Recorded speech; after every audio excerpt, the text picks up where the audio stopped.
ഇന്ന് നമ്മൾ 100 കൊല്ലം 50 കൊല്ലം പാരമ്പര്യം പറയുന്ന ആളുകൾ, പതിറ്റാണ്ടുകൾ കിതാബ് ഓതിയെന്ന് പറയുന്ന മനുഷ്യന്മാർ ഓലിപ്പോൾ തർക്കിക്കുക മുദബ്ബിറുൽ ആലം CM പറ്റി പറയാൻ പറ്റുമോ പറ്റൂലേ? സഹോദരന്മാരെ, എത്രമാത്രം വേദനയാണ് ഈ ഉമ്മത്തിൻ്റെ കാര്യം. സാധാരണക്കാരെങ്കിലും രക്ഷപ്പെടുത്താൻ നിങ്ങളൊന്ന് കാര്യങ്ങൾ തുറന്നു പറയണേ എന്നാണ് ഇത്തരം ആളുകളോട് പറയാനുള്ളത്.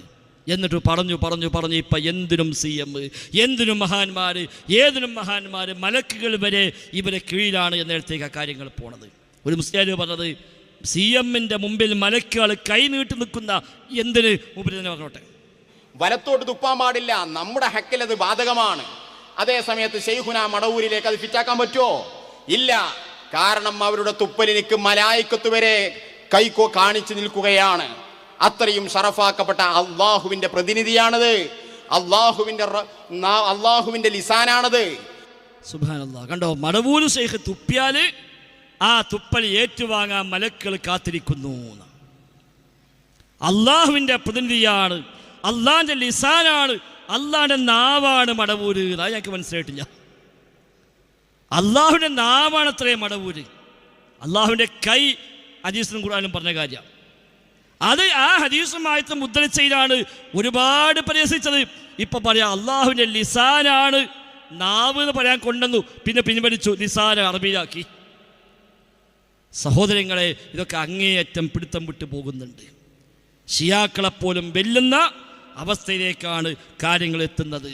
മാത്രമല്ല, CM മരിച്ച് മയ്യത്ത് കുളിപ്പിക്കുമ്പോൾ CM എങ്ങനെ നോക്കില്ല, കുളിപ്പിക്കുന്ന ആളെങ്ങനെയുണ്ട് എന്നിട്ടും കൊണ്ടുപോയി മറയില്ലല്ലോ. കേട്ടോളി, ഒക്കെ ഒലിന് പറഞ്ഞു, മുസ്ലിയാക്കന്മാർക്ക് പറയാൻ ധൈര്യമുള്ളതൊക്കെ. ബഹുമാനപ്പെട്ട ശൈഖ് അവറുകൾ എത്ര കറാമത്താണെന്നറിയൂ.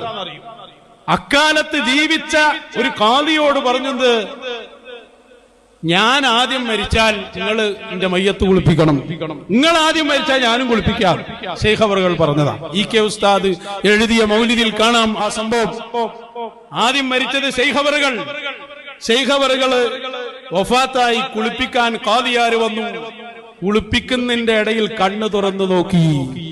കണ്ണു തുറന്ന് നിങ്ങൾ നോക്കുമ്പോ ഖാദി പറഞ്ഞു, ഞാൻ തന്നെയാണ് കുളിപ്പിക്കുന്നത്, അവിടെ കിടന്നോളൂ, പേടിക്കണ്ട, കരാർ അങ്ങനെ തന്നെ നടപ്പാക്കിയിട്ടുണ്ട്.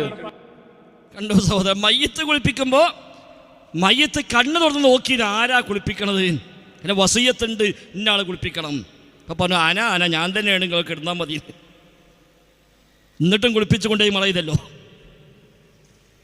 ആ സ്ഥാനത്ത് നമ്മളെ വാപ്പയെ നമ്മൾ എന്ത് ചെയ്യാം? വാപ്പാനെ മയ്യത്തായൊക്കെ കുളിപ്പിക്കുമ്പോൾ കണ്ണിങ്ങനെ എണീറ്റോ, വാപ്പ കൂടെ കിടന്നാൽ മതി, ഞാനാണ് കുളിപ്പിക്കണത് എന്ന് പറഞ്ഞ് ബാക്കി കുളിപ്പിക്കോ? അതോ വാപ്പ മരിച്ചിട്ടില്ല എന്നിട്ട് വേഗം എടുത്തുകൊണ്ട് പോവോ? സഹോദരന്മാർ, എവിടേക്കാണ് ഈ കൊണ്ടുപോകണത്? അത് ഇത്രയുള്ള മറ്റേ ചങ്ങാതി നമ്മളെ പകരം മുസ്ലിയാർ ഒരു പടി കൂടി കടന്നുകൊണ്ട് പറഞ്ഞു, കണ്ണ് ഉറക്കുക മാത്രമല്ല, ഓരോ അവയം കഴുകുമ്പോഴും അതിങ്ങനെ മൂപ്പ് നീട്ടിക്കൊടുത്തു എന്നാണ്. കേട്ടോ നിങ്ങൾ? കുളിപ്പിക്കാൻ വേണ്ടി വെള്ളം പാത്രത്തിലെടുത്ത് അവിടുത്തെ ഒരു കൈയിൻ്റെ അരുതിക്കാൻ ചെയ്യുമ്പോഴേക്കും അവിടെ നേരെ എനിക്കിങ്ങനെ നീട്ടിത്തരും, ഞാൻ കൈ കഴുകി കൊടുക്കും.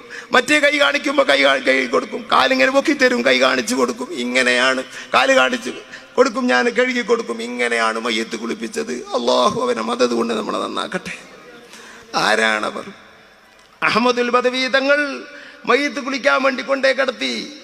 ഒരാൾ മയ്യത്ത് കുളിക്കാൻ വേണ്ടി കൊണ്ടേ കിടത്തി കൊടുന്ന് ബക്കറ്റിൽ നിന്ന് വെള്ളം എടുത്തിട്ട് അയാൾ എന്നെ കുളിച്ചാൽ മതിയാകുമെന്നാണ് ഫിഖ്ഹ് മസാല. ബാജൂരി എടുത്തു നോക്ക്. അത് പറഞ്ഞിട്ട് ഇമാം ബാജൂരി പറയുന്നു, ഇമാം അഹമ്മദുൽ ബദവി അങ്ങനത്തെ മഹാനാണ്, മയ്യത്ത് കുളി സ്വന്തം കുളിച്ച മഹാന അഹമ്മദ് ബദവി. താഴെ പറയുന്നത് കാണാം, ബാജൂരി എടുത്ത് നോക്കി, ഇത് കാണാം. എന്റെ വിഷയം അതല്ല. മഹാനായ മർജാനി ഷാദുലി ഇമാമിന്റെ ശിഷ്യനാ. ഷാദുലിയത്ത് മുഴുവനും വല്ലാത്ത സ്റ്റേജുള്ളവരാണ്. അള്ളാഹു അക്കൂട്ടത്തിൽ നമ്മളെയും പെടുത്തട്ടെ. ഷാദുലി ഹൽക്കകളിലൊക്കെ പങ്കെടുത്ത് അതിലൊക്കെ അങ്ങ് കൂടണം നമ്മൾ. അതിലൊക്കെ വല്ലാത്ത ഫലമുണ്ട് മുഅ്മിനീങ്ങളെ. ആക്ഷേപിക്കുന്നവൻ അവന്റെ ആക്ഷേപം അവന്റെ മരണം വരെ നിർത്തൂല. ഓൻ അതിനു വേണ്ടി വിധിക്കപ്പെട്ട ഇബ്ലീസ്. അവനെ പറ്റി പറഞ്ഞിട്ട് കാര്യമില്ല. അപ്പൊ കണ്ടോ സഹോദരൻ, ഇതാണ് സമൂഹത്തെ പഠിപ്പിച്ചു കൊടുക്കുന്നത്. ഇത് ആക്ഷേപമല്ല, ഒരു വേദനയാണ്. ഇതൊരു വേദനയാണ്. അള്ളാഹുവിൻ്റെ മതത്തിൻ്റെ പേരിലാണല്ലോ ഈ വക ഇല്ലാത്ത വിശ്വാസാചാരങ്ങൾ ഇവിടെ ദീനിൻ്റെ പേരും പറഞ്ഞിട്ടാണ് പ്രചരിപ്പിക്കുന്നത്. അതാ പ്രയാസം. നേരെ ഇത് മറ്റൊരു തരമാണെന്ന് പറഞ്ഞാൽ പിന്നെ നമ്മളാരും പിന്നാലെ കൂടില്ല.